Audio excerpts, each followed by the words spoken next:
Welcome to Designing Cities for All, another episode, and it's part of our 2-year-long activity and research program, where we take a deep dive into designing products, spaces, and systems for all. Just because you feel safe, or you feel welcome, or you feel included, doesn't mean that everyone else around you feels the same way. We don't stand alone. We're not individuals that somehow a planet or an island, you know? And I think that's the beautiful thing of a diverse society, that everyone can add something from out of their own experience. Things won't change just if we just let things happen. I think if you can build relationships and use design as a tool to build those relationships, the better off we're all going to be. Everything around us was once designed and can therefore be redesigned. Belonging is a very, very important concept. You can try to take someone's place for a while, but you don't have the lived experience. Let's begin by acknowledging similarity and affinity. Be a person, not your role. I think inclusion is not a choice. Inclusion happens by design or not at all. In order to create truly inclusive public spaces that are accessible to everyone, we have to underline what everyone actually is. Real inclusion, it's got nothing to do with the norm, but it's like something that we create from all different perspectives. You know, so even when we bring everybody at the table, does everybody's voice count the same? Because it's a big question of who tells these stories. You know, the more I explore about other cultures, other religions, is the more ingredients I have to make the architecture and to answer the questions I get from society. Not fitting in was a blessing, or I would have turned out just like you.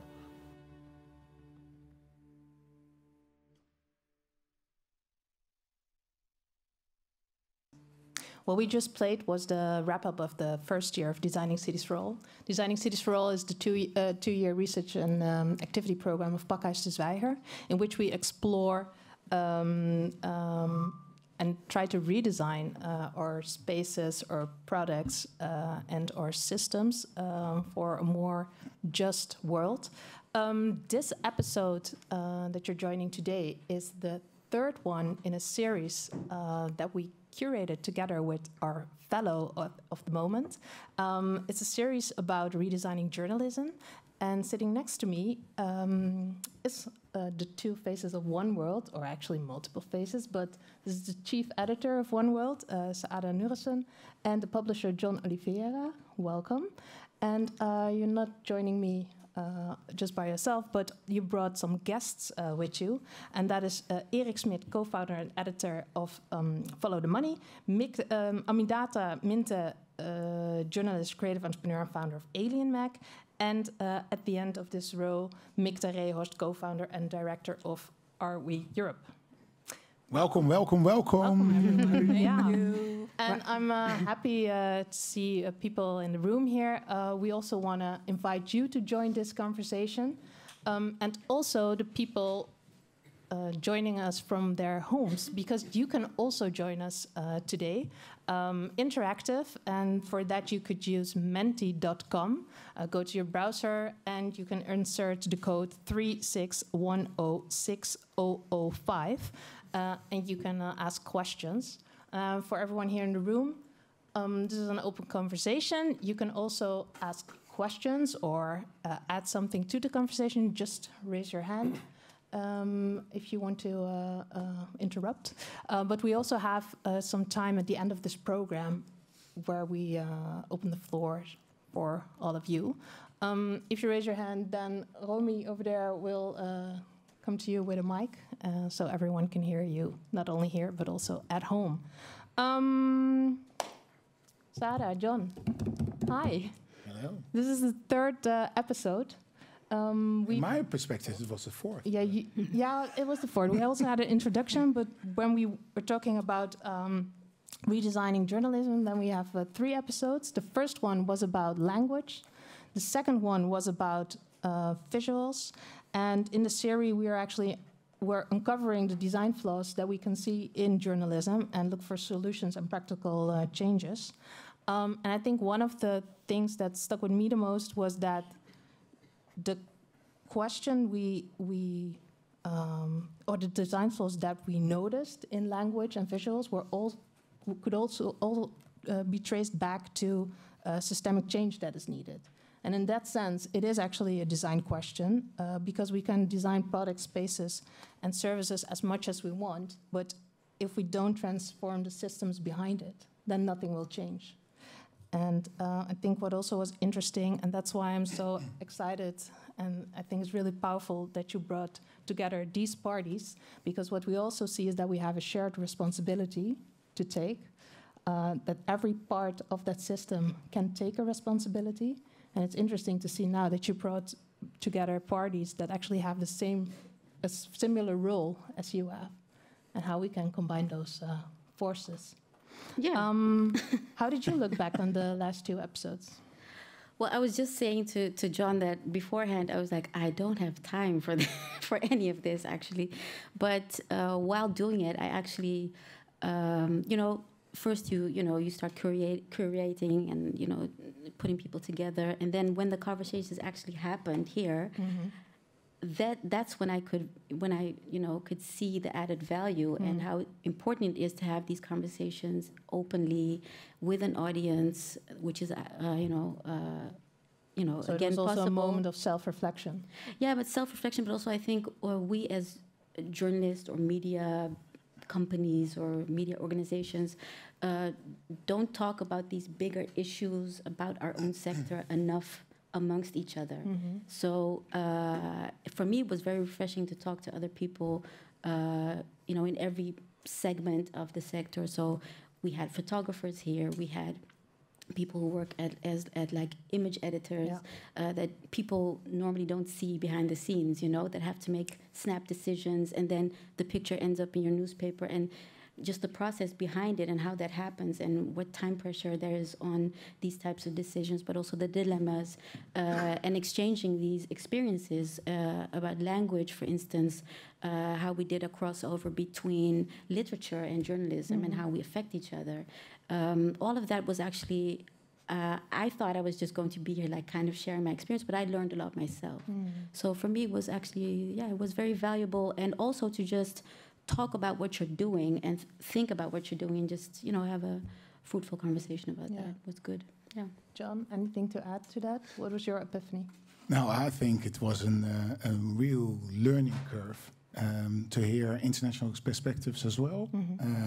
It shows how important to have more different kind of perspectives add to the conversation. We had a lot of discussions. Yourself as well? Yeah, about what just happened, what we learned from it.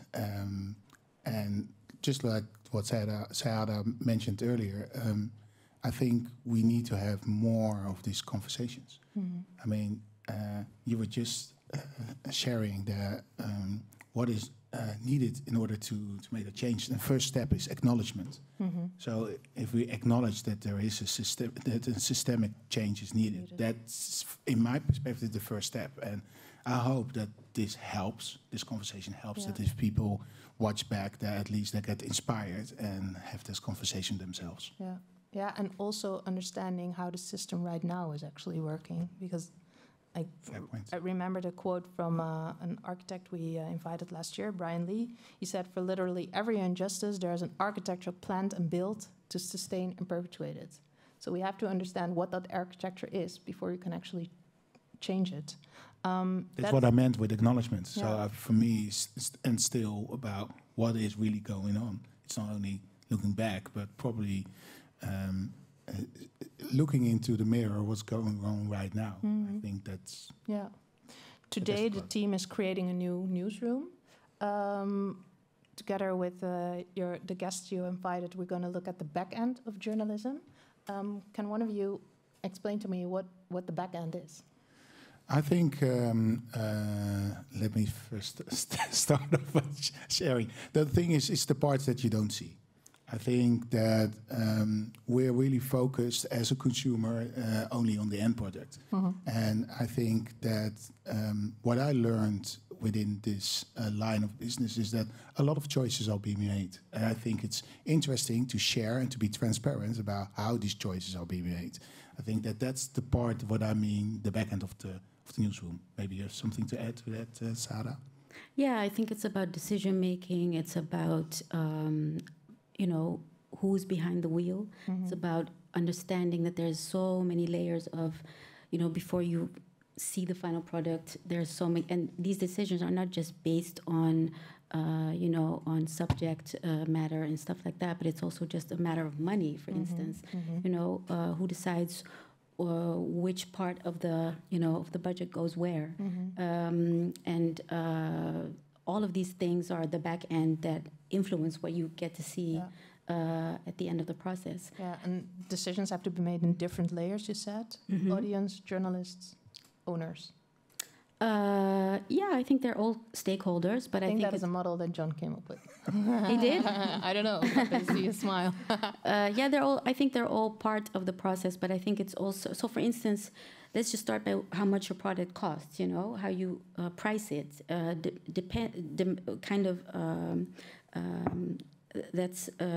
That then creates your audience. And your audience, the demographic of your audience then determines what type of subjects you do or don't, investigate. So all of that is kind of interdependent, I think. So, and all of these are things that maybe people don't necessarily think about when picking up a magazine or clicking on a website or picking up a newspaper. Yeah, and that also kind of determines who gets to make these stories, who's in the in charge of hiring and firing, and what decisions are made there, and who gets to decide what quality is. How you determine that. So these are all, I think, things that you can make a design for, and then make a format for, and then that determines what you eventually decide to put out. Who makes it? How is it made? How much money is being used? And who's the target audiences? And what does it mean? And if we're talking about the price points, it's really interesting in this time and age for who is accessible. I don't think that we have that debate enough. I mean, we have a public and we have private, but still, it's interesting. Also in this discussion, what kind of target audience, and is that being real thought of? Yes or no? Yeah. So we're going to talk about, for instance, OneWorld. would retails at it does really retail at $8.50 if you would buy it, but we're not available. That we're not. It's by subscription, but it's quite expensive, I think. But it's not even what it really costs to make it. Let's talk about that business model later when we also invite speakers to the conversation. I just want to know, what is the main question that you would like to ask them? They don't have to answer yet, but what would be the main question you want to have answered? The main question? Today? Yeah, so I think the title of the evening is Creating a New Newsroom. And I think, the backstory of that is, I think all of these things that we just discussed, I think also determines who gets to enter the newsroom, who becomes the person providing the information, who are the people providing information or choosing the subjects. So I'm curious to know about, all these chief editors here in a row, my colleagues, how they navigate that field. How do you, who do you hire for what? And what is your network? And, what can we learn from each other in exchanging information, exchanging talents, exchanging skills? And do we network enough? So, for instance, this is, I know I'm Inata, but the two of you we've never met, even though we're kind of similar, independent titles. I think we're all kind of searching for that justice and, holding people in power accountable. So I've met John. You've met John, yeah, but not me. Several. I'm your direct colleague, Erik. See, this is also a thing, like men, Oh. Well, luckily we can share some drinks afterwards, and then we're gonna. I love this conversation already. Talk about that. Yeah. So I think I would just like to know if there's a a possibility of kind of I would hope something fruitful in the sense of either exchanging or collaborating comes out of this in the end. Well, Aminata, let's start with you first. Aminata, founder of Alien Mag. Just like we're allowed to clap again. Yes. Alien Mag, founded out of frustration and fascination. Yeah. Can you share a little bit about what Alien Mag is and also how you started? Well, I started Alien Mag in 2018 while I was studying journalism in Tilburg. And I remember being on the Twitter streets and ranting about everything I disliked about media. I was like, this could be better, and I don't like this perspective. Why are they writing things like that? And one day I just thought, let me just try it myself. And I think the thing that I disliked the most was how women were portrayed in media, and specifically women with a bicultural background. As a Black woman, a Muslim myself, I heard stories in my surroundings about people not trusting media and being portrayed as villains, as criminals, in a very stereotypical, negative way.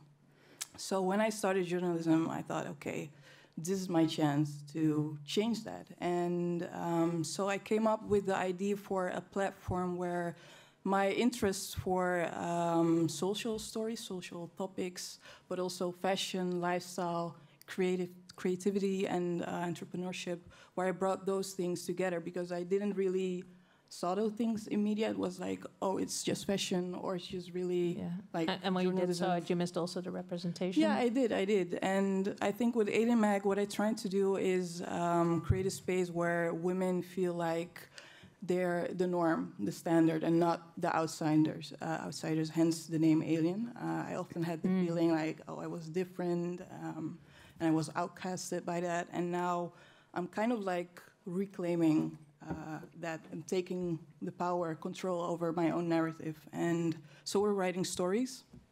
We started with a story about a young Black woman who used skin bleaching products and wasn't really happy with the way she looked, and now we're organizing events, brainstorms. It's like we're all over the place, but it's been an awesome ride, and here we are. Yeah, awesome. Yeah. Thank you. Well, sitting on your left is Mick. Mick, you're the co-founder and director of Are We Europe. Also, welcome. You founded Are We Europe 5 years ago together with 3 other people. Why did you want to start a different kind of platform? What did you want to add to the journalism landscape? Yeah, well, first of all, thank you for having me, of course. Very similar, I guess, but not at all similar, of course, but similar in the sense that we... Because you're not a Black Muslim. There was frustration, in the way that Europe was being portrayed. And I think in these days, especially with the war going on in the Eastern Front of our continent, it shows that it's important to be talking about that, to sharing stories. And we found that if media talked about Europe, it was always about Brussels, Brexit, breaking news, borders, crises, refugee crises, financial crises, Greece, Germany. It was always sort of like negative, and we found that there should be a platform where Europeans could share their stories in a creative way, and where it's not just articles, but it's also photo series, videos, podcasts, where if you talk about Europe, it has to look sexy as well, because everything we see when it's about Europe often doesn't look sexy. So designing... Can you show how sexy it is? That's a magazine. Yeah, we're allowed to do that. Yeah, so one of the things we do is a magazine, but it also started as a group of people coming together and sharing their stories on a because you platform. publish print, whereas you publish online, right? Yeah. And we basically also said it should be people first, user-centric. This design thinking methodology that we've always applied was like, it has to be something people actually want to click on or open or share. And we always said that, especially when talking about sort of like abstract concepts, like what does it mean to be European, that it has to really connect with the people that you're talking about, that you give a platform to, but also that you want to potentially convince or reach. And I think that's something we always said from the start, and also something we kept in mind when designing our newsroom and our team, which are, it's a collective of over 750 freelancers all over Europe and way beyond. And it's not just journalists, it's designers, it's illustrators, video makers, documentary makers, podcast makers. And we basically built our projects, one of which is the magazine, but it's something because we love making magazines. But we build our projects around people. And I think that's also at the back end of things is something we really made an active and a very conscious choice, that who we write for and who we want to reach is European people in a very broad way. And we want to build our projects with a new generation of storytellers, as we sometimes say, because it's not just journalists. It's also, there's a lot of media formats to go about.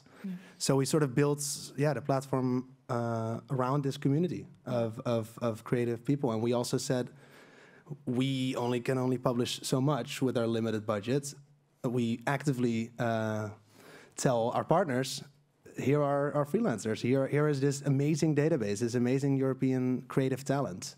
And so we try to make these kind of websites where people can go through profiles. It's not live yet, but it's sort of our backend.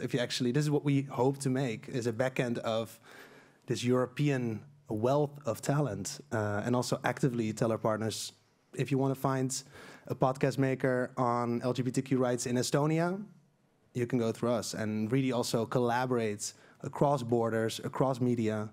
And I think that's something we actively try to do at the back end, and hopefully that shines through a little bit in the stories that we make. Yeah, so making that story and that mission clear for yourself also helps you to not just limit yourself to the print magazine. So you make different choices. Yeah.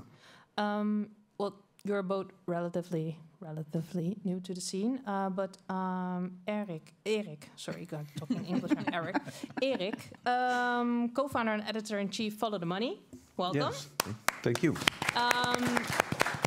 You started a little bit earlier. Can you explain, for who doesn't know, what is Follow the Money?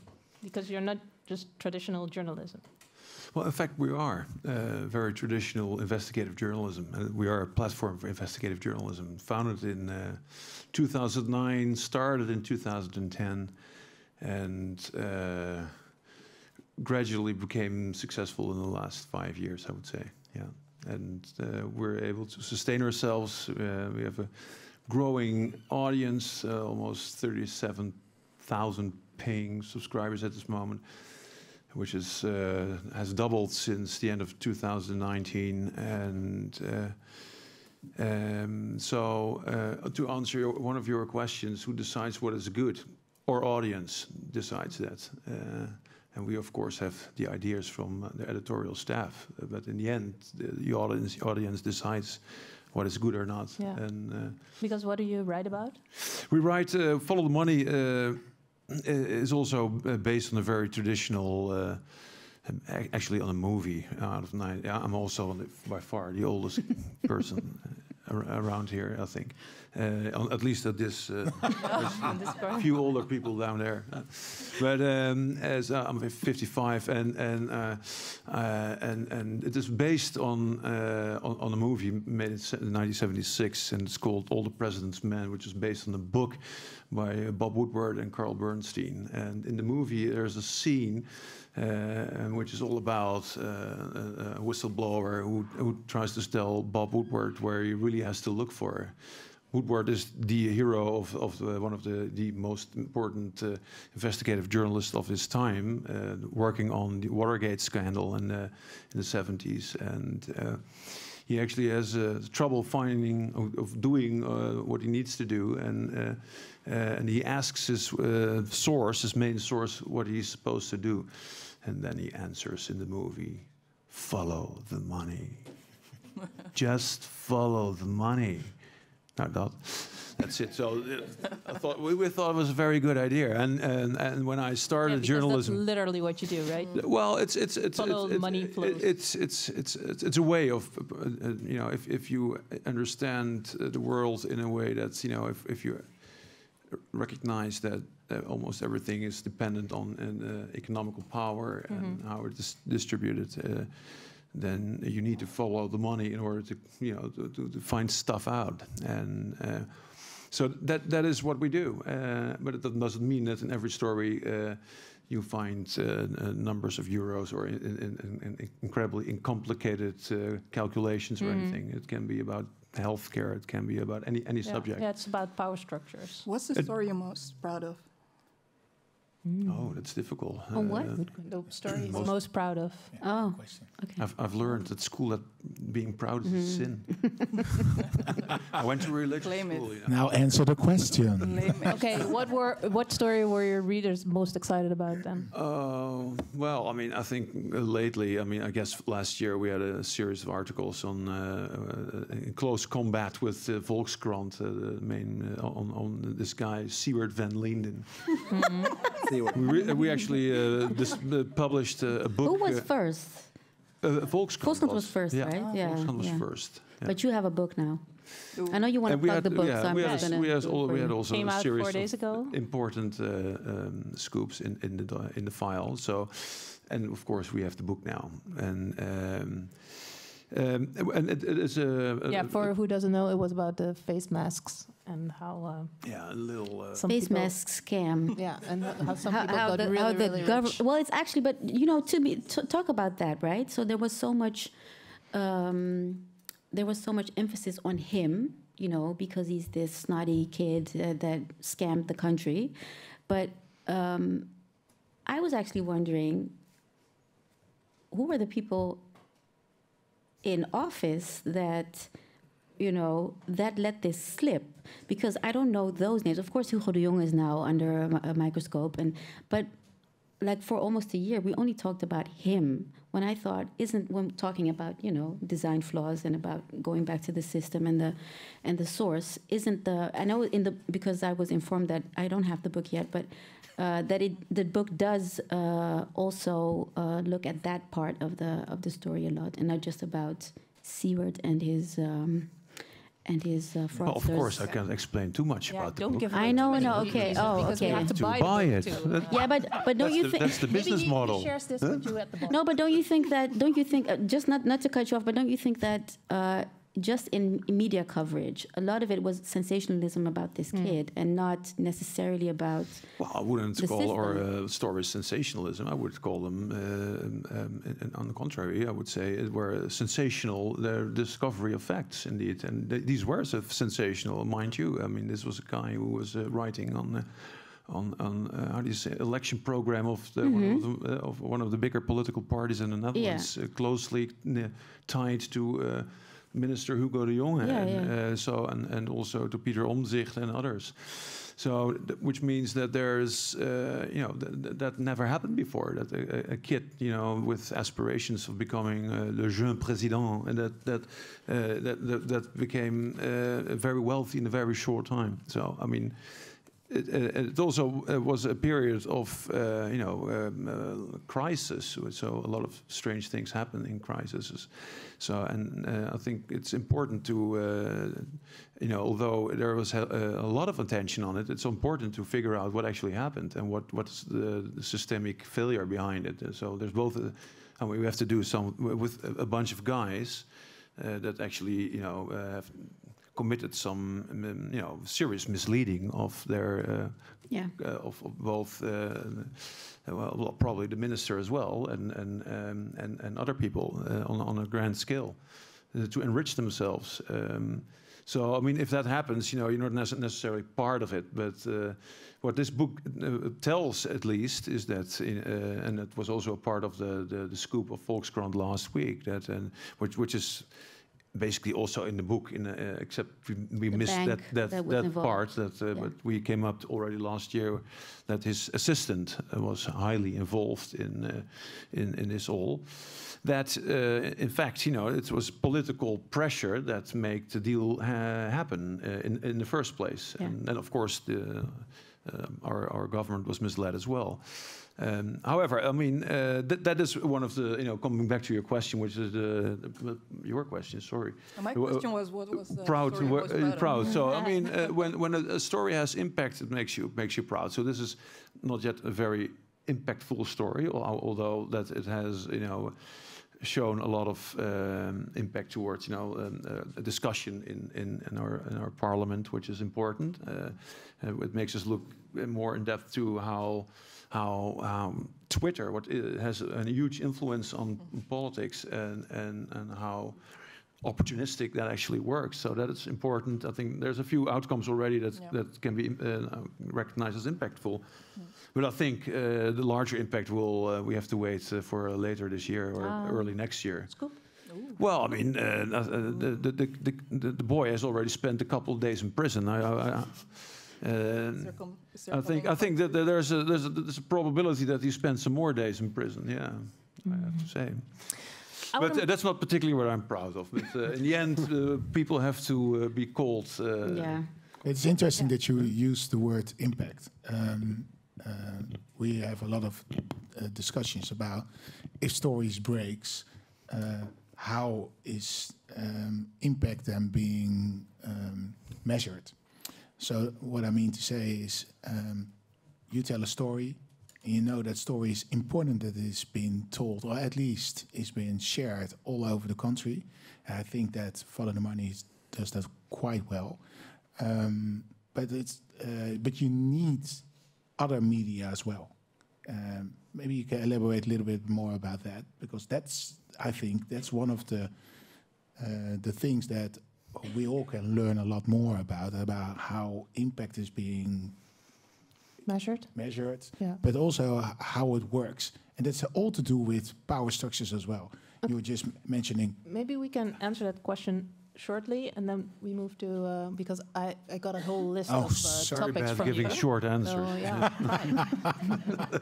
So, long question. We can't. It's very hard to measure impact. I mean, it's anybody who says he can measure impact, I think, is talking bullshit. I mean, it's hardly doable.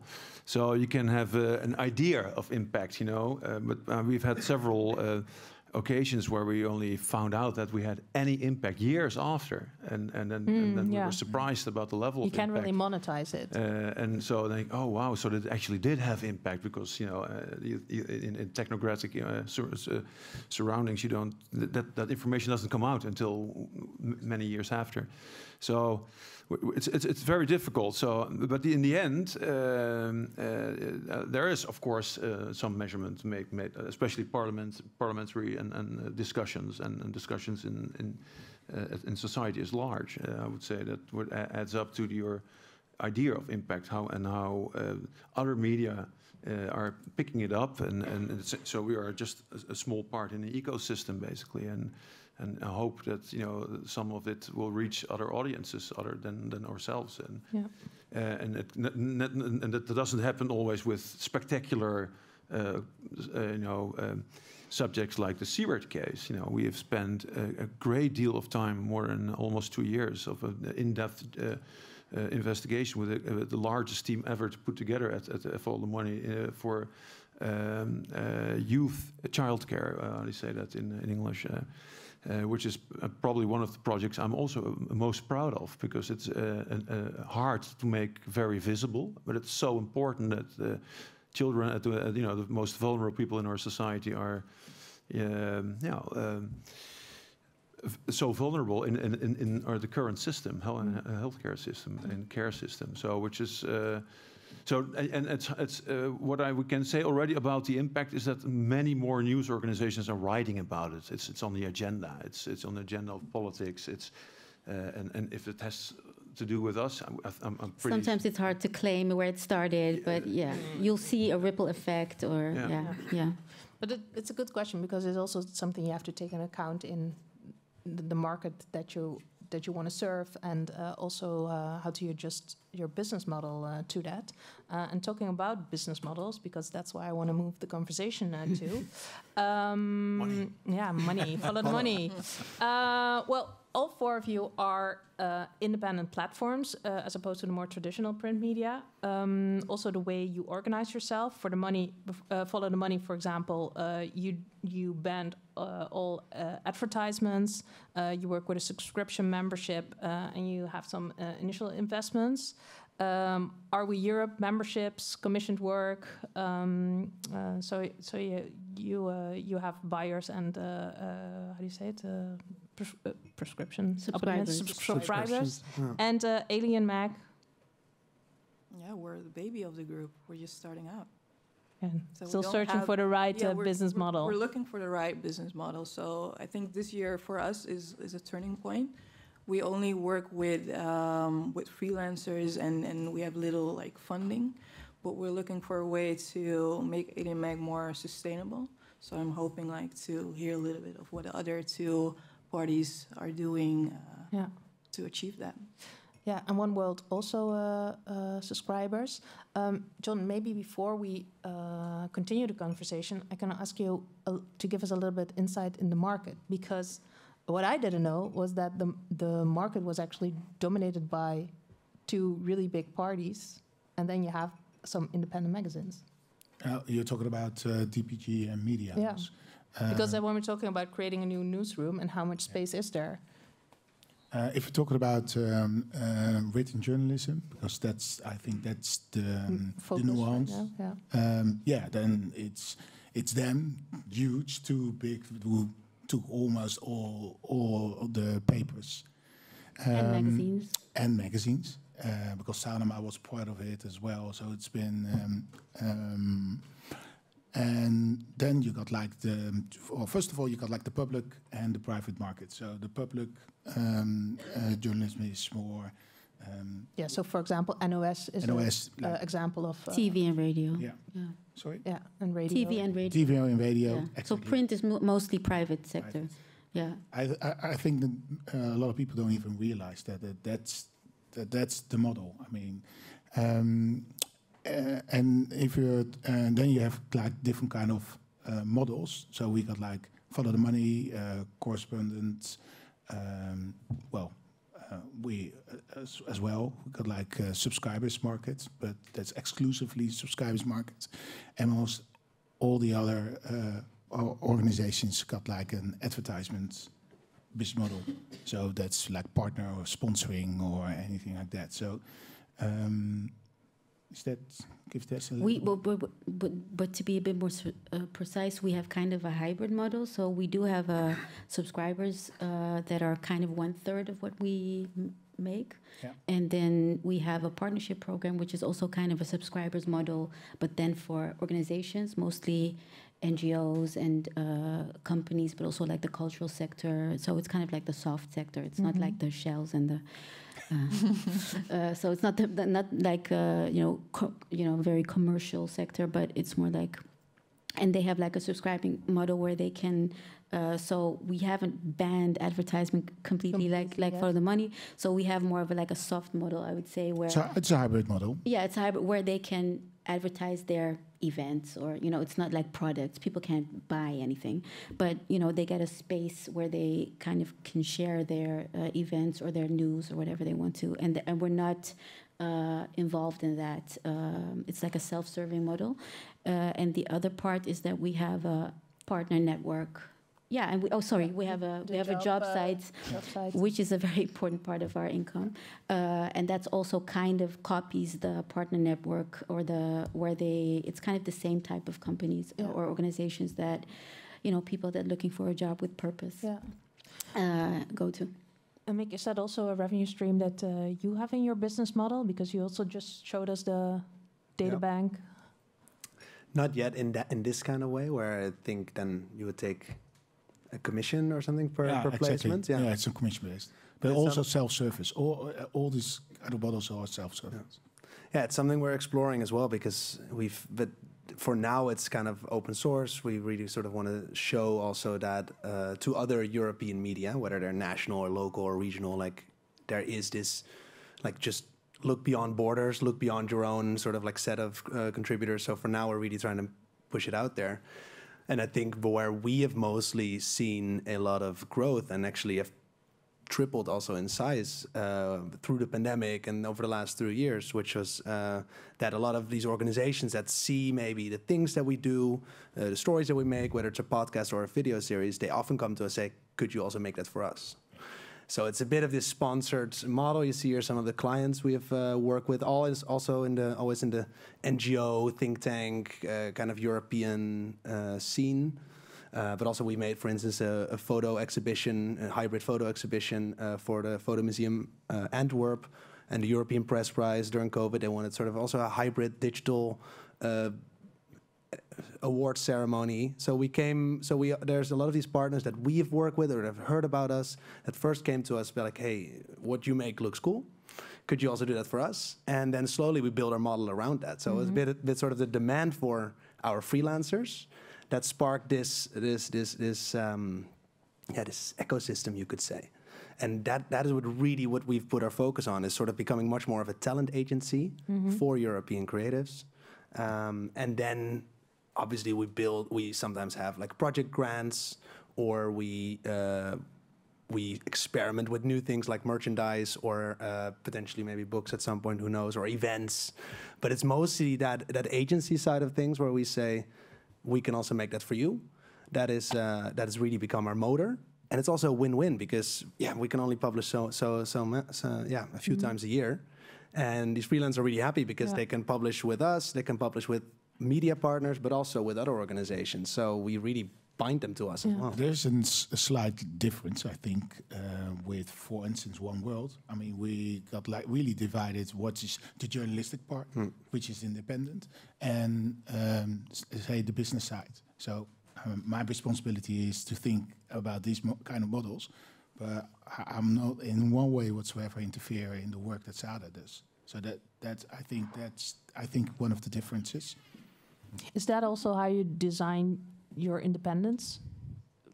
Yeah, it's a good question. I think what we make ourselves, we put out ourselves, is always completely independent from any sponsor as well. But often they could say, this theme is of interest to us. So we sponsor a theme. And then we say, disinformation, fake news, that is a topic that we would want to cover ourselves. And especially if a partner says, well, we will sponsor this magazine without saying anything about the editorial content, is of course a great way of saying this is a topic that should be put on the agenda. Has that happened?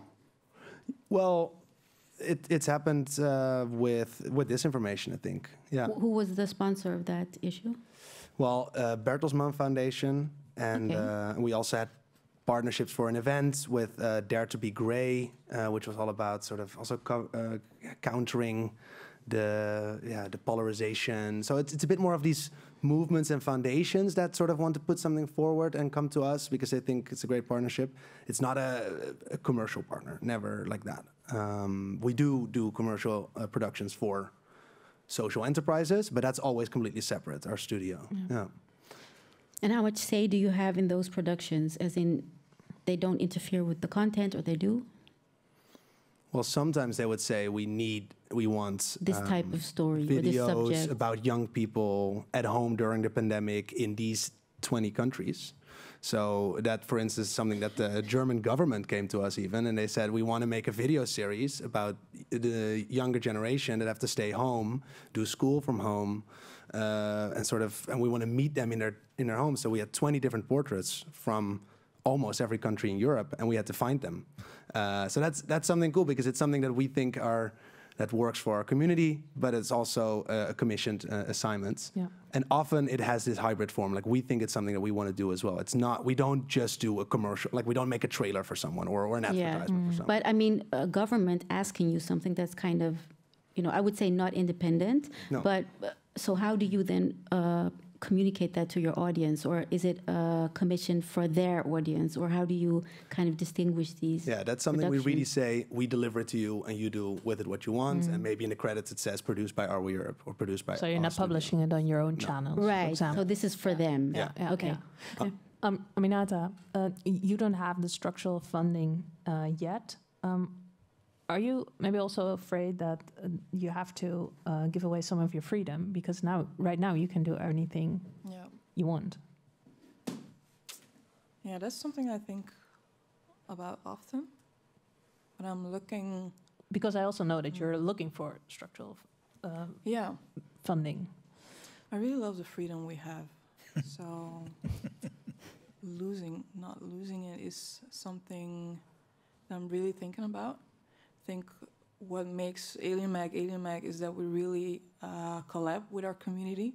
We make stories for our people, and we don't see them really as an audience or something where there's a space between us. Yeah, not only for, but also with. We're working together. We are our community, basically. So when we work with parties, we really check what their values are and what their morals are, and if they're in line with what we do and what we stand for. And we really want to have like an open connection, an open communication, open talks about it. Like if we have like sponsored deal, we sometimes do have like branded content, but we really like communicate, oh, this is a giveaway, or this is in cooperation with this party. So like giving our freedom away, that's really hard. Yeah, but it's I hear all of you saying that it's really important to be transparent. Yeah, I think openness is important about that part. I think in the Netherlands what I hear a lot, and actually since journalism studies, I heard, oh, you have to be neutral, you have to be objective, and blah blah blah. But I think we have to get rid of terms like that. We already decided you can be that, right? It's like, yeah. I'm trying to be open about my intentions from the start. With Alien Mag, everyone knows what we stand for, what we represent, and what our goals are. And there's nothing objective about what we do. So when we work with certain parties, my first thought is, okay, how will our community respond to that? What will they think of us, and how will it affect our content? I think in the past, when I wanted to grow with Alien Mag, I really thought, oh, I want to work with this party and with this party because they're so big. And when we got a deal with them, I thought, I don't feel like myself anymore, and I feel a certain kind of pressure if I want to mold myself in a way that they think is good. So now I'm really looking for, okay, I want more structural funding, but these parties have to give us full control of what we do. And I think that's the most important part for me. Eric, you specifically say no to advertisements.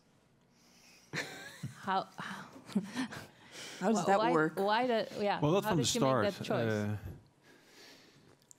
At the start, we also bend over for the little dimes on the floor for of the advertising for the world, dimes on the floor, and got screwed, of course. And but it is a terrible business model, to be honest, and not only it's terrible for money. What are the negative sides? The negative part of it is mostly that.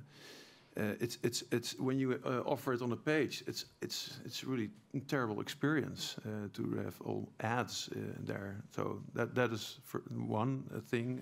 It doesn't bring you a lot of money. It makes you it brings you if you're in the business of financial journalism mostly, then it's hard to explain when you write a very critical. Article on a bank, and the same bank advertises, or another bank advertises at the same page, which is ridiculous. And that happens all the time because of these. But that should be possible, right? Because if you look at newspapers, that's supposed to be possible. They always say it's two separate worlds. You know, you have the advertisement department that has nothing to do with the For us, it was clear that it wasn't a total fine business model at all. As we started in 2009, and then it still looked okay. When the prices for offerings on the page for advertisements were still at a decent level, and then the financial crisis hit us in that year. And in 2010, it went really off the hill, and so. So you started off with and as a combination, it was a bit of a handful of all kinds of business models. Okay. We did also in commission. We worked for other magazines. Worked for Volkskrant, Trouw. So you did research so we projects did. For we were other sort of parties. Hired hands as a platform, and we published the stories on our platform too. So we got an income from that. We did some commercial work at the start for publishers like Elsevier, which is a big publisher in the Netherlands. And so that actually helped us, brought us through the winter, and which was the most from that cash flow we financed the first few years and some subsidies. And then in 2013, when Correspondent came out, and they came out, and they announced themselves that they're going to have an advertisement-less subscription model. We also decided that would be the way to go. We also looked at the foundation model for a while in 2012, early 2013, very much influenced by, how do you say, mostly American examples of investigative platforms.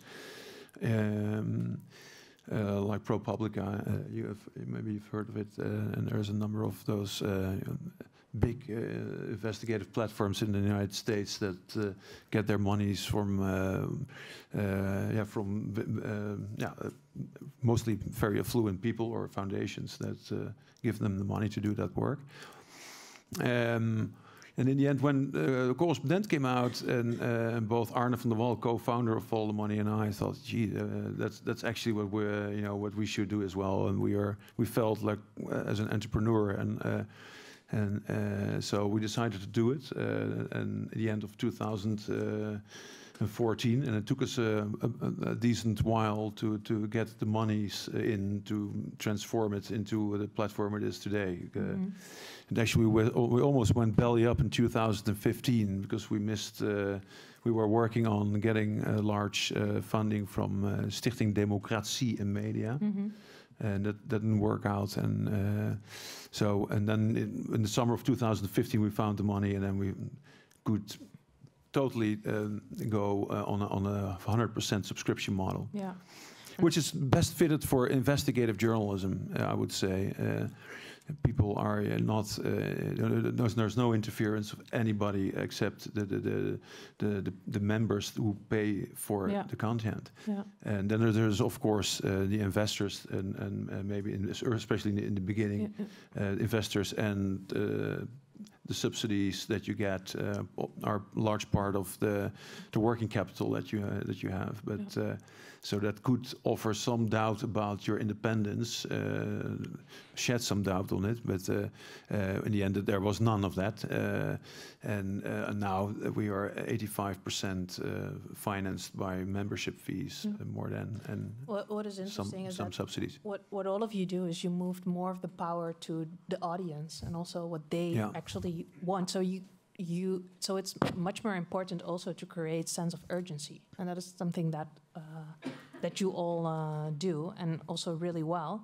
What I find interesting is that you say 85%. I think that we are around 40% audience-based, and I think that's one of our ambitions is to move up to get like that number. Yeah, definitely. Yeah. I think that's the most sustainable model. So in that perspective, I really understand. I think we have a hybrid model.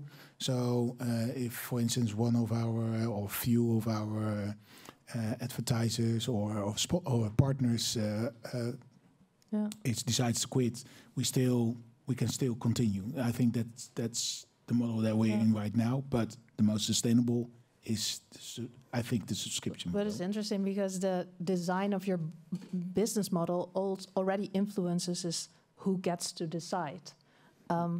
Another thing I want to write about. What do you mean by that? Because that's who also I gets wanted to decide. question. It's like more your audience gets more influence in this. Well, I think that depends. In each of these titles, I don't think our audience decides what we do, but I do think that when you're saying you give your audience power, I don't know if we really give them power, but we do. I do think that independent, smaller titles feel like some type of a more closer connection to the audience feels a closer connection to you, and so they will kind of not necessarily pitch stories to you, but like kind of make sure you're the first to know about certain things going on in their community, in their field. Like Aminata said, more accessible. Yeah, so they kind of feel like they're part of your movement. So they don't necessarily see you as an anonymous big company that is unreachable for them. But so I think there's that type of closeness that I don't know if that's power, but that is accessibility, I think, and maybe seeing them as as a source as well, or as that gives you a window into parts of society that you might not maybe see yourself. And probably also give people more access to not only like receiving that content, but also writing. Because that is also a topic that we wanted to discuss. Yeah, that's what we do. Who gets to write? Yeah, who gets to write. So one of the things I've tried to do, or I do, is actually we operate in a niche, in the sense that we cover topics from a marginalized perspective. So that already gives you a sign that these are not people represented in media. So whenever I see somebody that has like a quite coherent story on like a coherent timeline, or like a thread on Twitter or a story on Facebook, and I'm like, I can kind of spot if somebody can write or not, and then I invite them in to write about a certain topic that might be, usually it's something that is urgent at that moment. So even if you don't have a background as a journalist? No, I think this is a free profession, and a lot of people don't realize, I did the classical way where I went to journalism school, and I started out at a local newspaper, and then I went to a bigger newspaper, and so I did all those like classical steps, but that's not necessarily necessary. I think a lot of journalists, I don't think you did journalism school? No, exactly. So a lot of journalists working as journalists and that are very good never went to journalism school. I think they maybe did maybe they studied history, maybe they didn't study at all. And just found an urgency to share information. And I think a lot more people are, talking about design flaws, I think a lot more people are capable of telling stories, are capable of sharing information, but they might not know it themselves. Yeah. And they already are. So a lot of people are like writing all these gems on Twitter. I'm like, this is an article. Yes. You don't realize it, but this is an article. Yeah. So I've come across many talents, but just DMing people and being like, do you want to... I found a columnist that was with us for 2 years. I was like, do you write? He was like, maybe. Only on my Insta. Well, not on his... Yeah, well, so he was actually a sustainability expert who never thought of himself as a writer, but he was an excellent writer. Yeah. So I'm trying to... Daniel, who now left... He's writing a book. And also he's left us to become this hotshot person at a bank. So... but anyway... Daniel Pole, yeah. Yeah, Daniel Pole. He went to a bank? He went to a... Yeah, I know. All places. So I kind of chased him into the dark side. But yeah, but so I think the thing is that one of the design flaws, I think, is breaking down these barriers that journalism is this, there's a lot of gatekeeping going on in journalism that we need to break down in order to make it a more democratic field and to not make it as scary as it is. I mean, Aminata went to journalism school. I actually met her, or I came in contact with her. I'm not going to spill no beans, but I came in contact with her when she was still in school, finishing her thesis and or scriptie, as we call it in this country. so we're talking English not because I want to speak English, but this is what Pakhuis wants. Yeah, we have an international. That's the program. Yeah, that's the program. It's an international program, so that's why this time we're actually all Dutch speaking, but normally it was like people from different countries. But she asked me, "Can I interview you for my end? Yeah, for school." And I was like, "You want to interview me or you want a job? You're talking to a chief editor. You should be asking me for a job, you know?" And then she was like, "I don't know." Then she went somewhere else, but that's fine. That's fine. Yeah, but you were too modest. Yeah, but I think there is one of the things she did tell me is that the idea of I don't think we are mainstream media, but let me say not media coming from a grassroots perspective as Alien Mag is intimidating to a lot of people from marginalized communities. So, and I understand that. Yeah. And this, I think, is something that is important for us to acknowledge and realize and to repair and to do something about that. And it also has to do with this thing about that's why I said, who decides what quality is? You said it's our audience, but it's not always audience. It's also the journalism culture that has set these rules about what quality is. And that's why I'm trying to break that down by inviting people in that would have never thought to write and then turn out to be excellent writers. Yeah. Aminata, you specifically also do this with Alien Mag. Yep. In what way do you do that? How do you create a representative newsroom? What is your ideal? I think the way I work is that I don't search or scout talents via traditional ways. I live on the internet, like internet culture. That's part of who I am. So Twitter, TikTok, Instagram.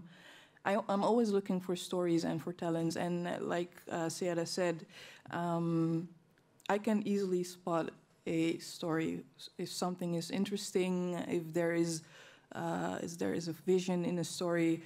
I think people tend to forget that journalism is not only writing; it's also video, it's also visual. There are many ways to tell a story, and Alien Mag is an online magazine, so we do everything online. And when I approach people, they're often surprised as well. Like, I've never written before.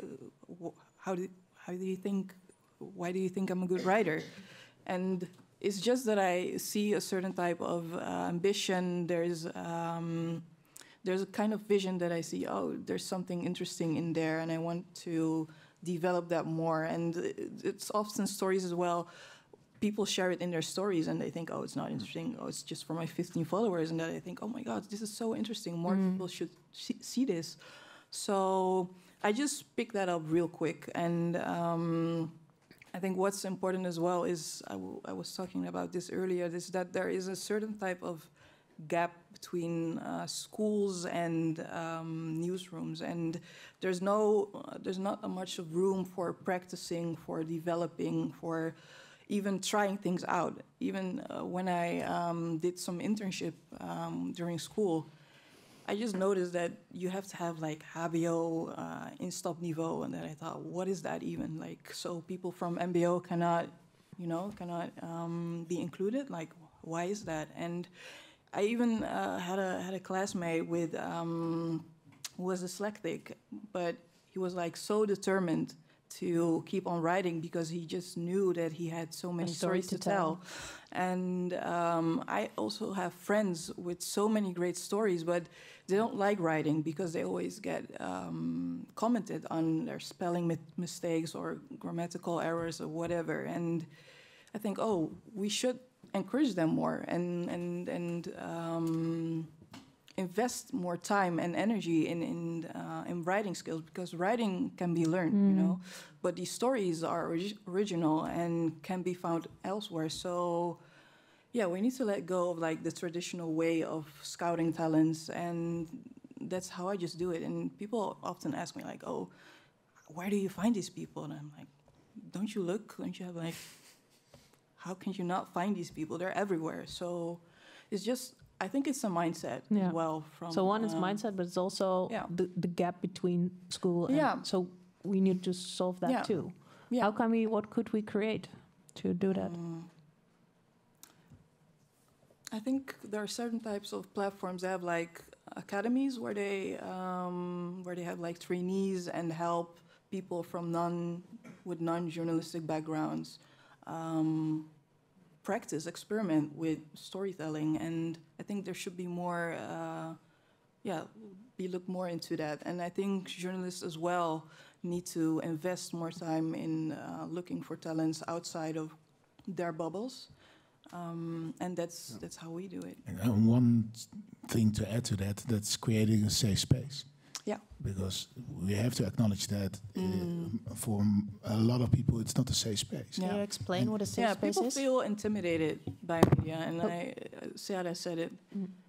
I often have the same feeling that I think, oh, wow, these people are here, and I'm just a beginner, but people tell me, like, oh, you have so many great stories, and I think, whoa, I do have good stories, and I do have something to tell, and I should be... No, I don't know how to say it, but I think we should be more open as a profession. I think media should be more open-minded about how they treat people from sollicitatiegesprekken, job interviews, to the way they behave on the floor. I think people don't often recognize that there is a certain type of culture in journalism. There's like arrogance and a know-it-all behavior, and it feels intimidating, especially when you're like from a small country, from a small city in Brabant, and you don't have, you're the first one in your family who's going to college. You don't have like a financial network. You're alone there, so. Yeah, I think media in the Netherlands should be more cautious of that, and Thank you. I got a question from someone joining us from their home. This question is from Mick, Erik, and Aminata. How do you feel about working? Well, if you do, how do you feel about working with freelancers in relation to financial security and who gets to work? So.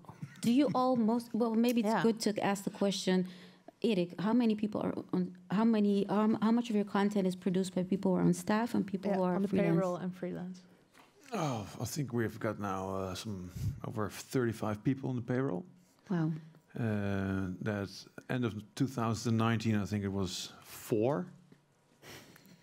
So there's a dramatic increase in our cost level, dramatic increase in people who get security from jobs for all the money. Yeah, that's enormous. Yeah. But is it 35 full-time jobs or 35 people spread over how many? If you're full-time positions. That means that the minimum is 4 days. Yeah, so 4 days. Okay, that's a lot. So, but are they also mostly responsible for the output, or do you also depend on a large pool of freelancers? Yeah. Yeah, we still have a decent amount of freelancers working for us as well. Some of the most experienced authors and journalists are freelancers. Jan Hein Strop, one of the authors of the book of Siebert, is still freelancer. He prefers to be like that. Siem Eikelenboom is another example. He wants to be freelancer, and so we offered them jobs on many occasions, but they're established enough. They are established enough, so they like to have that level of freedom and determine whatever they want to do, etc. But there's we have decided a few years ago already that when our platform becomes successful, we have it's mandatory to share that with all the people who contribute to it, and this is also the exact opposite of what is happening in print media with the bigger companies that John was talking about, DPG Media and Media House. They're actually doing the opposite. The more money they're making, the less people are put in you know, are the more freelancers they, or it's like the more freelancers, the more money they're making. Yeah. I don't know. Well, they pay horrendous fees to their freelancers. Yeah, exactly. Yeah. The great specialists actually in the room tonight on the persgroep, Joost Ramar. Yeah. But indeed, the business model is to have. It's very worrisome more people that you know, two large. You already mentioned it, John. Two very large publishers. Also have a duopoly in the Netherlands, which is incredible. So, anyway, that's the part of the current situation. Coming back to your, so we're happy that we employ over 35 people. That's growing. I think by the end of this year we probably get close to 45. And so, as our company grows, as our platform grows, more people get involved, more talent gets involved. And I was listening with much interest to your story, because over the last few years, a few people have asked, how inclusive is your editorial staff? If we look at it, it's are diverse. Sorry, is it? We don't like that word. I don't like that word. Oh, what am I supposed to use? How representative? Okay. Yeah. I'll use that from then now. Yeah. And so, how representative are we? So, not very much, I would say. So it's still a very wide staff we have. And male. Isn't it? No, well, I think about 45% by now is female. Okay. It took some effort to get a lot of females on board, and I'm not mentioning any LBHQ stuff and stuff. So this is just about getting more representation to get involved with color people, and that's difficult. Getting investigative journalists on board is difficult in the first place, and to find talent is a very small pool of people that are available. And how do you search? Well, open search. Throw out, the open question: who wants to become a journalist at Follow the Money? But it's also active search, like thinking like you do on Twitter. People who have smart, come up with smart stuff and show some talent, in our field that we've attracted a few people like that.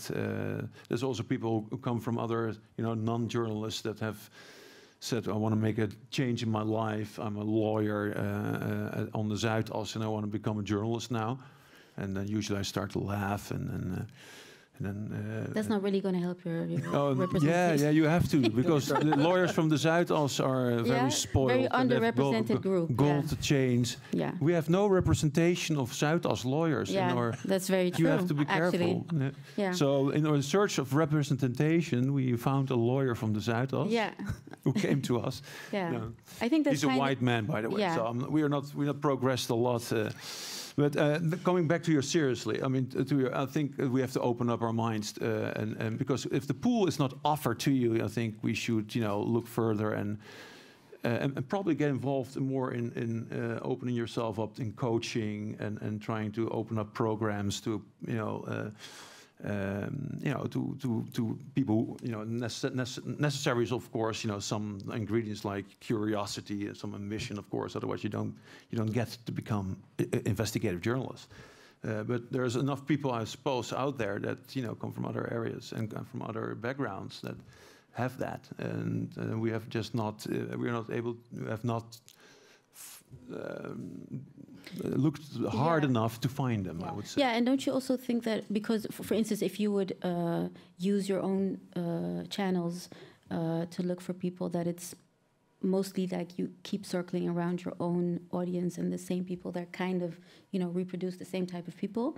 But besides that, I think it's also, you said it's a matter of coaching and stuff like that. I think that's already really good. But that also implies that it's mostly you that can add to them, when I think you should think reverse, like what can they add what is lacking Sure, here. yeah. And that's what I always think when new people get on board, by the way. But I think when it comes to underrepresented groups, usually what traditional media do is like, oh, we have to start a training project, we have to start a mentoring project, we have to, and it becomes this almost saviorism type of dynamic that is very much, that doesn't help the power dynamics. When it's, I think it's a, to me, when in 2022, and I'm not talking about Follow the Money because you're not comparable, but like the big titles that still struggle to find people, that is just incompetence to me.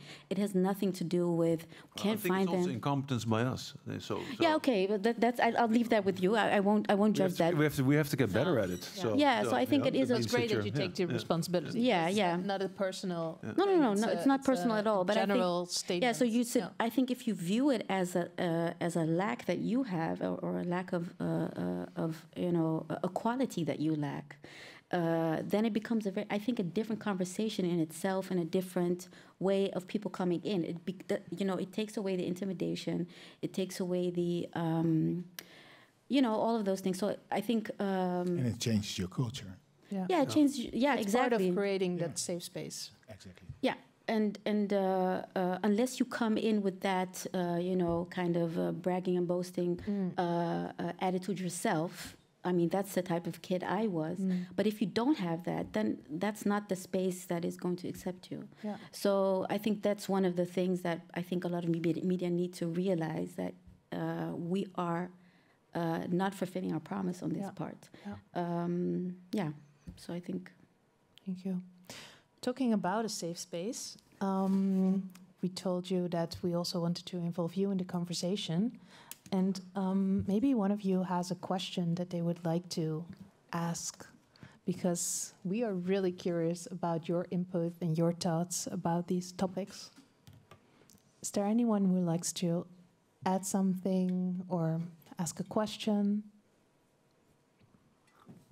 Wait, Romy is coming to you, so we can hear you. I think I didn't really understand your last point. How do you organize that, creating that safe space? What is your name, by the way? Koen Ramar. Koen, hi. Oh, you're his son. Yes, I'm his son. I work together with your dad. Okay, how nice. Thanks for your question. You were waiting for the answer. Whatever. I hope it was nice, by the way. Okay, sorry, Koen. But you didn't get my answer? How do you organize that? How do you... What is a typical thing that you do to... I kind of explained what I do, so I just don't necessarily look at... For instance, I could be looking at people that already work at established titles, but I don't necessarily do that because I'm like, these people are already set. So because what you see happening is a lot of like circulation of people that just go from one to the next title, and that's why we don't really, see much change going on. So like Aminata said, I look outside of what I'm used to. So I had to also kind of structure my thinking and my way of working, because I come from these titles. I come from Trouw and I come from Volkskrant, and also think about what is journalism to me. I think it has many forms. It's not just. I think investigative journalism is just a skill you can learn. You can, but as long as you know what a story is. As long as you know what, and how do you organize, that was your question. I went mid-left. Left. I think, I think it's not really a matter of organizing. I think it's more a matter of just being open and inviting people in that you would normally never think of just talking to, just being in contact with. I think we don't really realize that a lot of media organizations are very closed off. When they're supposed to be in contact with society, they're not. It's a lot of, like I said, a lot of people that know people and then find jobs and, switch jobs. And that's what happens. I think, I don't mean to, tell your story, Joost, but your dad was left, after many years at the newspaper, but most just stay till the end, and there's not much space for just to move around. And you stuck around for a long time, but a lot of people don't do that. They just stay put, and maybe they want to and I mean, you can't ask people to leave, but I mean, there's not much movement going on because there's a lot of like closed circles that kind of communicate with each other and nothing else.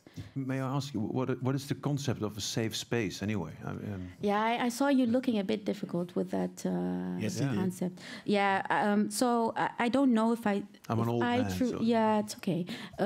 If I truly understand the concept of a safe space myself, because I do think a good friend of mine, she wrote a piece not about safe spaces, but about safer spaces. Yeah, that's a better word.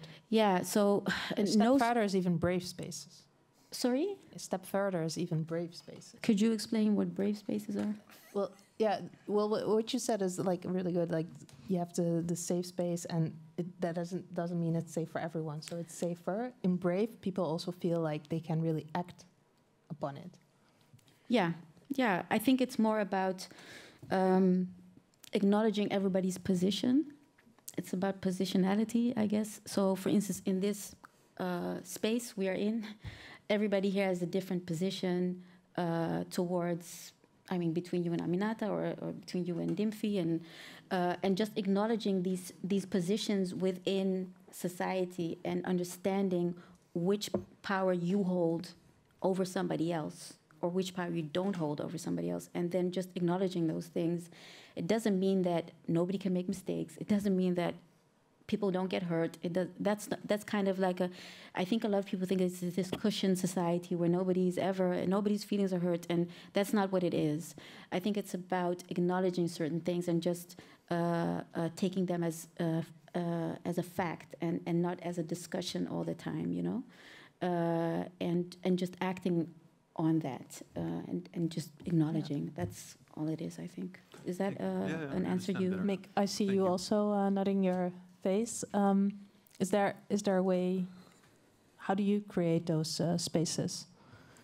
Yeah, it's all really interesting, and I think it's something that we've also actively decided to do from the start. Is really invest in early career or new voices, and again in a range of formats. So it can also be an illustrator trying out things for the first time, giving them a space in a magazine or on our websites.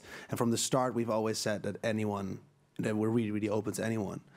So we're actually very, very proud, if I could say that, of the fact that we've almost worked with 1,000 different people from all over Europe, from Slovenia, from Moldova, from Russia, from Turkey. And like obviously there's even more spaces you could move into, and how to create these multimedia teams with the designer, photographer, filmmaker, everyone working together on stories, learning from each other, learning from each other's expertise. And I think it's also what we've said, like any grant that we get as a nonprofit organization or any funding that we have, we will always reinvest it back into new talents. And we really see ourselves as a springboard for creative talent or journalistic talent. And from us, we hope they go on to other media. We hope that other media look at us and think, oh, I want to work with those people too. Because, and that's also why we constantly want to change our teams around and switch things around, obviously because we also want to work on location in Moldova. Last week I was just in Romania with a local team, just facilitating. And I think that is a bit of a difference in attitude. No, not an attitude, but I think it's a good position that you're in. And obviously investigative journalism is very, very necessary, holding the powerful to account. It's also really amazing that you get so many members, but it's also, and that you can sustain yourself with that, but it's also a very privileged position to have 30,000 people able to pay €9 a month or less if you do an annual subscription. And in the end, you're also the gatekeepers because your team or the correspondence team or the Volkskrant team or whoever, they decide what people read. So Rutger Bregman can easily sit and write his stories for the correspondent, and he decides what people read. Or he or they, depending on if they're teams or editors, of course, working on it. I think it's a very privileged position, and I think we've tried to really change things around in our way of producing, giving a lot of new voices a chance. So I really, really wholeheartedly agree also with your approach to that, finding new voices which might not see themselves as journalists. And I think it must be quite hard to get a job at the Correspondent or at the Volkskrant or at Follow the Money. You have to go through all these sort of hoops, internships, learn all these skills, and it's yeah, it's a difficult process. It might be even very intimidating indeed, and therefore it also will always stay this sort of hierarchical. Even though you might organize your newsroom in a very open way or listen to your readers, in the end it's kind of a hierarchical structure, and I think that is something that new newsrooms, if we're talking about it, should really take into account from minute one. Is that to really democratize, flatten your space, your editorial space, your media space, and also the space you take in the overarching media space. So does that mean lowering the standards? No. You think so? Really not. No. Well, it sounds like it. Flattening, make it more open, and I don't agree with that, and I don't agree. Of course, that talent from anywhere cannot attain those high standards. I think it's a difficult job being an investigative journalist. You have to be, you have to have a certain number of qualities, and it's not given to anybody. I mean. Yeah, but I don't think that's what we're saying, because also. I know it's not, but it's not like it's a matter of opening up. I think you have to search further. I think there's, for instance, I'm usually very interested in people with a background in business economics, for instance, or economics. And I don't know there is enough people from other backgrounds that study that as well. However, I think people who have that background and do finish a business economics degree are looked strange upon if they would enter journalism. Why would you do that? Well, it's a very wide thing to do, isn't it? To become a journalist. A very wide. Whitish thing to do. Why? Well, why don't you become a successful banker first? Why don't you get attain to a high level of economic? Yeah, but that goes. Doesn't that go for any profession that is not journalism, and then you end up in journalism? Well, it depends. I think there's a lot of people with educated white people that have sort of more diverse. I'm not. Just say what you. It's okay. Have backgrounds with lawyers or people who work with have decent income families, but highly educated that find a career in journalism something that is a good thing to do. Whereas maybe a very talented young kid from a Moroccan family that has uneducated parents. Relatively uneducated, who has a smart and comes through the ranks on university, he would be looked upon strangely if by his parents. Maybe that's when he goes into journalism. Why did you become a successful businessman? Yeah, You've now got all the chances so to you're do talking, that. But you respond for a minute, and then. Yeah, I think what you're trying to say is the socioeconomic aspect of career choice. I find it very understandable, by the way. Yeah, but I think so. For instance, I was that person that went to journalism school or studied journalism, and it wasn't necessarily something my father was extremely excited about.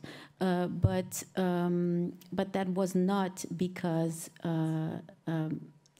it didn't have to do with status or anything. It was more about it being a very quite unstable sector. That's what it was about. But I think it's also a bit of a But I think it's about any creative profession, right?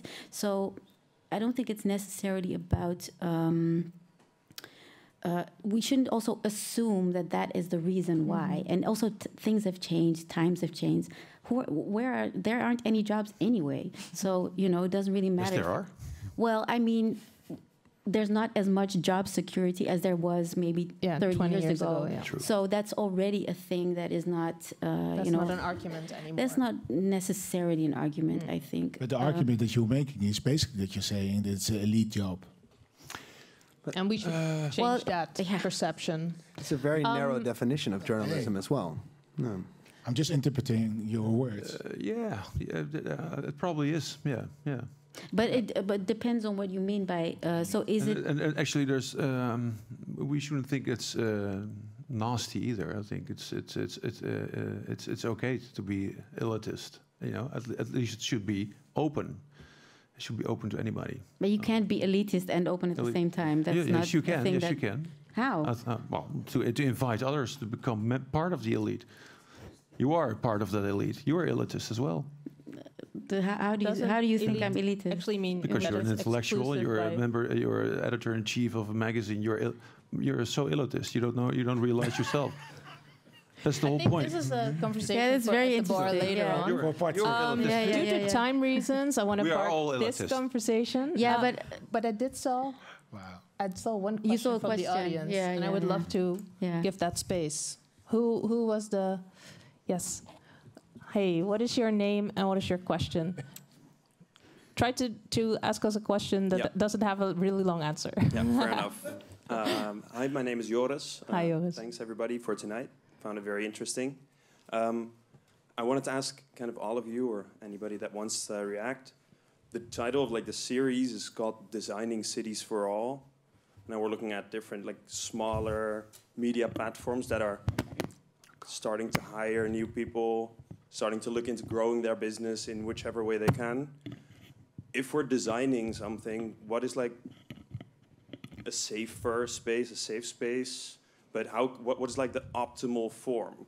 Should it be all mixed? Should I think we that is be also a beautiful end open? question, because what would that future of No, independent I think I journalism want him to would look finish like? the question, Yeah. because I don't think you were completely finished with it. Yeah, so is there an optimal thing to design for, that to design towards? How can we be more inclusive?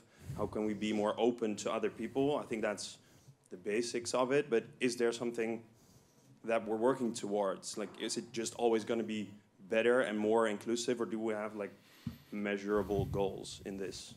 It's a really interesting question. I mean, before we started this series, we had this debate as well. What's the ideal situation? I mean, if we're talking about the audience versus, it's a form of marketplace. Yeah. So one end, you want to be this information to be open for so many people as possible, but cost money. So that's one. And two, who decides which stories are being told? That's one of the things. We're talking about the power mechanism, and this so important part of what we are doing. That's one of the reasons why we wanted to be part of the OneWorld. In the previous sessions, we really wanted to understand that every aspect of this beautiful space we call journalism, we talk about the power of the text or the visuals, and now we're talking about the newsroom who decides it. It's all being linked together, and I'm happy that you use the word safe space, and I understand that that's a hard thing, but for me in itself, it's about that I can be myself, and no matter what. And I think that in itself is hard to grasp for people in position of power, and that's I think that's one of the learning curve. But I'm giving you the right answer, but more a first step. Maybe someone can add. Yeah, I think it's also about, because you said, where does it end, or when are you finished, or? Is there a goal to work towards? Yeah, what is your ideal future? No, I think the goal is that it should be the standard. I think it should be for us, it's the standard to have marginalized communities and marginalized perspective as the standard. So it's not like something we're working towards. Of course, we also have things that we're criticized about by our audience, and we take that along on our daily practice, and we fine-tune things we need to fine-tune. So that's not something that ends, and I would hope no medium thinks that they're done, because it's the same as the news doesn't end, the stories don't end. So you always have something new to discover or perfect or just think about. I think we, as much as our audience, are just learning every day. I think what I like about this profession is that, I mean, I don't write that many stories anymore because I'm chief editor, but when I was a journalist, what I liked was after every story, I had learned something as well. So, and then you pass that on to your audience. That's what journalism is. It's collective growth. Yeah, and it's the same as making these stories. So it's interesting that Erik thinks I'm elitist, That's fine, but I do think this was no. It's fine, but I think it's the position, and I think I am. Yes, it's fine. Yeah, no. It's. I think it's okay. Yeah, it's okay, Erik. But I think this is the positionality I was talking about that you don't really seem to grasp. It depends on where you leave from. Depends on from which perspective you're looking. So yes, I am elitist from a certain perspective, but from another perspective, I'm definitely not. So this is what I'm talking about. Taking into consideration whose position means what in which context, and realizing that yourself. Yes. Also realizing that and because also of that position, realizing you are your a own gatekeeper right now. Exactly, realizing your own power. To help me a little bit, did I insult you? No, you didn't insult me. I'm not easily insulted. You didn't, but I think it's just because we're talking about these concepts, about these terms, and you asked about safe space and all that. And I actually don't think that's we laugh about it, but I think it is an important thing, especially from our profession, because we are here to hold people in power accountable. That's our core business, right? From all of our... So are we. We are also empowered, so we have to hold each other accountable. And that's what I think that's important. I have a position of power from this perspective. From another perspective, I really don't. So I think that's what I was trying to kind of nuance. Yeah, that's also great that we have this conversation. Yeah. So that we are sharing those different perspectives that we have to see what part is our responsibility. So that's what you're adding, is holding each other also accountable. Aminata, in what way What was the question? I'm also a little bit working towards the end. It was like related to his question, but also a little bit towards the future, as in what are you working towards too? And how do you design it? I think I would like to collab more with like-minded organization. I think instead of seeing other platforms as concurrents, like more as of partners you can come up with. And I think it's good that there are platforms like OneWorld, Mag, and so on, writing important stories, but I think if we want to reach more people, want to activate real change, we have to stick up for each other and work together. So I think that's what I'm looking forward to see how we can amplify our voices together and create real change together. Yeah. Mick?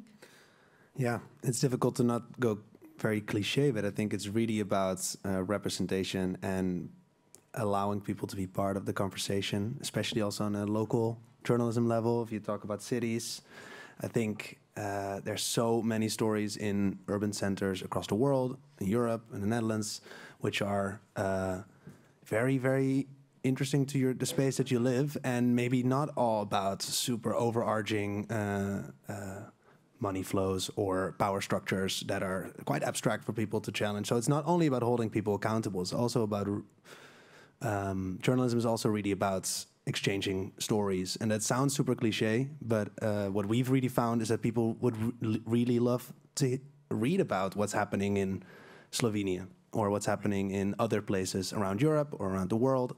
And it's also specific niche platforms are really there to give people the feeling like these are stories that you want to read about, that you want to be part of, that you might identify because you live in a different country as a European, or in general you're interested in this European layer of identity. And I think that is really what a city adds, is a local perspective, and then you have platforms, but also Instagram channels and YouTube channels that are just of real value to the media space. And I think it's very, very much about setting up this space in a way that is accessible and inclusive for people on many different layers and many different forms of accessibility and identity that come together. So, yeah, I think also just to add to your thing, a lot of people kind of think that I don't like inclusion, those types of terms, or diversity, because it kind of has this saviorism in it, where it's about, I'm doing this and I'll include you in what I'm doing, but I'm not going to change what I'm doing. So it's just like adding you to the party, or inviting you in. I think for me, why I said it's incompetence if you can't look at these issues, because I think when it comes to reporting on abuse of power, you have to. I think it's kind of necessary to look at the people most oppressed, because that's where you find the information to make these stories. Not solely, but a lot of the information is there. So it's not just a matter of, it's not an obligation, or it's not like charity. It's valuable information that you find within these communities, not just as a source of information, but also as a source of people creating and producing journalism. Yeah. I wanted to say with these words, I want to close this conversation, but I actually feel like it's just the start of a conversation. Of many more. Many more. So for that, I want to thank you. Thank you. I also want to thank all our speakers. Let's make this the start of a conversation. And for everyone here in the room, I want to invite you to join us in the bar where we can continue this talk. For now, thank you. Your book just launched the 24th of March, but people can order it online. I asked you to bring commercially not very talented. Aminata, but the publisher is there. Yeah, bring exactly. It? I brought it. Bring the book. Come on. Aminata, a last plug. Oh, you can follow us on Alien Mag on Instagram. Alien Mag on Instagram, and Mick, you have the latest issue there. Yeah, where all can we about order it? Designing for humans, so very close to the topic, designing public spaces. It's on areweeurope.eu or .com. Yeah. Thank you for that. Subscribe to OneWorld. Yeah. Yes, oneworld.nl. Yeah. New issue coming out soon, and subscribe, support independent journalism. Yeah. And I want to thank you for all the wisdom that you brought to this table, your energy. And also the questions that you put on the table. And like I said, I hope this conversation hasn't ended yet. It's just a start. For everyone who wants to check the other episodes that OneWorld curated for this series, I invite you to go to dezwijger.nl/DCFA. Next Monday, we will start a new triptych about co-design, and the title is Together We Design. And in this episode, we invited James Veenhoff, Anna Noyens, Maria Piels, and Endeavor to join us in the studio. And we're also saying, not completely, but we're saying for now goodbye to you as a fellow in designing cities for all. I really hope you also learned a lot. We did. And got a lot of inspiration for continuing your own quest. And we invited the next fellow to join us on April 11, and that is Dafina Misijan. And then we're also going to launch a new episode of the book club. Thank you all. And a round of applause for Dimfie. Exactly. I'm clapping for you and all. Julia. And for myself. And Julia and Jonathan. And everyone behind the screens. Thank you, great team. Yeah. Thank you. And if you want to support Pakhuis de Zwijger in organizing more of these issues, also a shameless plug for Pakhuis, go to dezwijger.nl, pay as you like. Thank you, and bye at home.